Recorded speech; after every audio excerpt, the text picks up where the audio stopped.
هاتي نص كيلو دقيق وكوبايه حليب وتعالى اقولك ازاي تعملي صاج البريوش الجامد ده. ولا تقوليلي بقى كيكه ولا بسبوسه ولا دونتس ولا اي حاجه من دي خالص. عايزه اقولكوا بجد باظظ خالص، وكمان حاجه في منتهى الجمال. تعالوا نعمله مع بعض يقعد معاكي بنفس الطراوه والجمال اللي انتوا شايفينه ده. يلا نبدأ بسم الله ونصلي على الرسول. اول حاجة عندي هجيب كوباية وربع من الحليب الدافي، لازم يكون الحليب دافي طبعا علشان ينشط معايا الخميرة زي ما انتوا شايفين كده. هضيف عليهم ربع كوباية من السكر، هنزل عليهم بمعلقة كبيرة من الخميرة. هدوبهم كويس جدا لحد ما احس ان الخليط كله تجانس وداب بالشكل ده زي ما انتوا شايفين كده السكر مع الخميرة. هنسيبهم بقى على جنب كده يتفاعلوا مع بعض لحد ما نجهز الخليط الجاف بتاعنا. عندي نص كيلو من الدقيق، طبعا نخليه كويس جدا وتاكدي ان الدقيق بتاعك دقيق نوع كويس.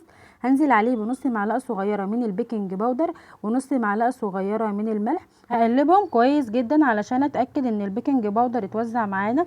بعد كده هجيب الخميره بتاعتي بعد ما اتنشطت بالشكل ده، هضيف عليها حبايه من البيض. هنزل عليهم بنقطتين كبار من الفانيليا السايله. هنزل عليهم بمعلقتين كبار من الزيت. عايزه اقول لكم مفيش اسهل ولا اجمل من كده، مقادير سهله وبسيطه وموجوده في كل بيت.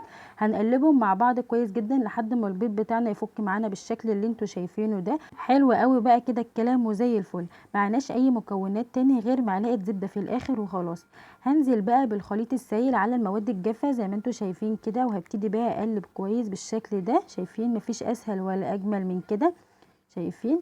قلبي كويس الخليط ده كده مع الدقيق. احلى حاجه في عجينه النهارده انها مش بتاخد عجن كتير، يعني كله بالمعلقه كده ما شاء الله، مش متعبه ابدا ولا في التشكيل ولا في العجن ولا اي حاجه خالص.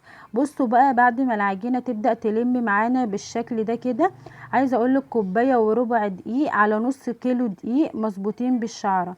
زي ما انت شايفه كده عجين العجينه بتاعتك بالشكل القمر ده، تلاقيها لينه وماشيه معاكي بكل سهوله. عندي بقى معلقتين كبار من الزبده، هبتدي اضيفهم على وش العجينه من فوق كده. ما عندكيش زبده تقدري تستخدمي سمنه عادي، ما فيش اي مشكله، بس الزبده بصراحه بتكون افضل بكتير.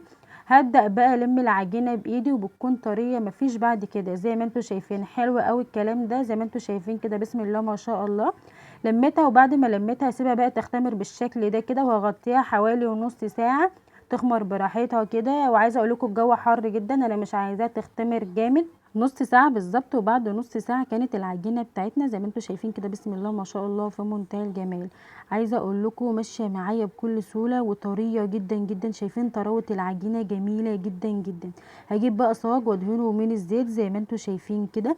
هبدأ كده اعملها كور صغيرة. عايزة اقول لكم ان الكورة دي حوالي 30 جرام بالشكل ده كده.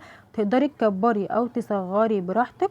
كمان عايزه اقولك ان انت ممكن تعمليها مش حلو، يعني ممكن تعمليها حادق، تحشيها بقى جبنه، تحشيها بسطرمه، اي حاجه اللي انت عايزاه عادي. ورصيها بقى في الصاج واعمليها زي خليه النحل زي ما انت شايفه كده. حاولي تخلي ايديكي كلها ميزان.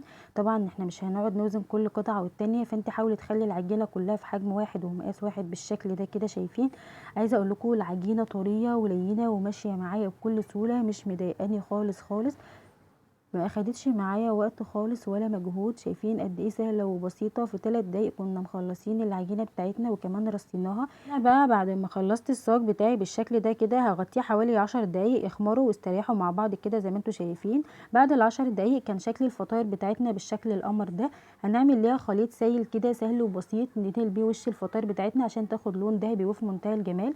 هجيب معلقتين كبار من الحليب، هنزل عليهم بمعلقه صغيره من القهوه سريعه الذوبان ومعلقه صغيره من العسل الاسود، وهقلبهم كويس جدا وهدهن بيهم وش الفطاير بتاعتنا بالشكل ده. طبعا زي ما انتوا شايفين كده دهنيها كويس جدا علشان تاخد كلها لون واحد بالشكل القمر ده كده. وانا بدهن الفطاير بتاعتي هكون شغلت الفرن على 220، بدخلها على الرف اللي من تحت وبشغل فوق وتحت. بتقعد معايا حوالي 15 دقيقة بتطلع معانا بالشكل اللي انتوا شايفينه ده. شايفين؟ بسم الله ما شاء الله حاجه في منتهى الجمال. ابتدي بقى احشيها بصوص شوكولاته. صوص الشوكولاته ده انا كنت عاملاه معاكم في فيديو، لو دخلتي على القناه هتلاقي الفيديو موجود. عايزه اقول لكم سهل جدا وبسيط قوي، ما فيش فيه اي صعوبه. وابتديت بقى زي ما انتوا شايفين كده احط الصوص بتاعي في الازازه كده واستخدمه في الفطاير الجميله اللي انتوا شايفينها دي بكل سهوله. حشيتها من فوق كده ومليت بقى قلب الفطاير من جوه شوكولاته علشان لما اجي افتحها تبقى باظظ خالص زي ما انتوا شايفين بالشكل القمر ده كده. عايزه اقول لك لو انت حباها ساده عادي مفيش اي مشكله. لو انت حشيتيها جبنه او بسطرمه او اي حاجه المتوفر عندك مفيش اي مشكله خالص، تطلع معاكي تحفه وفي منتهى الجمال. ملحوظه كمان، لو الفطاير بتاعتك اخدت نار زياده وانت مش واخده بالك وطلعت معاكي ناشفه، تقدري تغطيها اول ما تطلع من الفرن على طول لمده 5 دقايق كده بفوطه زي ما انتم شايفين كده، تطلع معاكي طريه وفي منتهى الجمال. يعني بسم الله ما شاء الله، وصفه ناجحه جدا ومضمونه قوي. شايفين الجمال والحلاوه، شايفين قد ايه سهله وبسيطه. وعايزه اقول لكم بجد ما اخدتش مني وقت خالص ولا مجهود. وعايزه اقول لكم تنفع للفطار وللعشاء، خفيفه جدا جدا وسهله جدا جدا. ولو انت عندك ضيوف تقدري تقدمها لهم كده بالشكل القمر ده، صدقيني مشرفه جدا جدا وشكلها وطعمها خطير، حاجه كده زي ما بيقولوا عليها اللهم بارك، سوبر لذيذه بجد. شايفين الصوص شوكولاته بجد رهيب وطعمها خطير تحفه وفي منتهى الجمال. شايفين بنص كيلو دقيق مليت بيتي كله خير وبركه. عملت فطاير البريوش خفيفه زي القطن بجد، لازم تجربيها صدقيني هتعتمديها على طول. عايزه اقولك كمان تقدري تحتفظي بيها لمده اسبوع مش هيجرالها اي حاجه، هتطلع معاكي في منتهى الجمال وهتفضل محتفظه بالطراوه بتاعتها. شايفين قد ايه جميله جدا جدا، شايفين بسم الله ما شاء الله. عايزه اقول لكم بجد العجينه دي مظبوطه جدا جدا جدا، والمقادير بتاعتها كمان مظبوطه بالشعره بالشكل اللي انتوا شايفينه ده. شايفين بسم الله ما شاء الله، غرقيها بقى صوص شوكولاته كده زي ما انتوا شايفين، ولا اجدعها مولتو بريوش اي حاجه دونتس اللي انت عايزاه زي ما انت شايفه كده. بسم الله ما شاء الله تشتغل معاكي في كل حاجه. قومي اعمليها لاولادك وفرحيهم. تقدري تحطي فيها جبنه وتقدري تحطها لهم في لانش بوكس بتاع المدرسه، طبعا المدارس على الابواب. عايزه اقول لكم بجد خطيره، سهله جدا وسريعه قوي، مش هتاخد منك وقت ولا مجهود. وطبعا لو عجبكم الفيديو ما تنسونيش في اللايك والشير والاشتراك في القناه وفعلي الجرس على كلمه الكل علشان يوصلكم اشعار بكل فيديوهاتي. والسلام عليكم ورحمه الله وبركاته. ادعمونا بلايك للفيديو واشتراك بالقناة، فهذا يدعمنا كثيرا.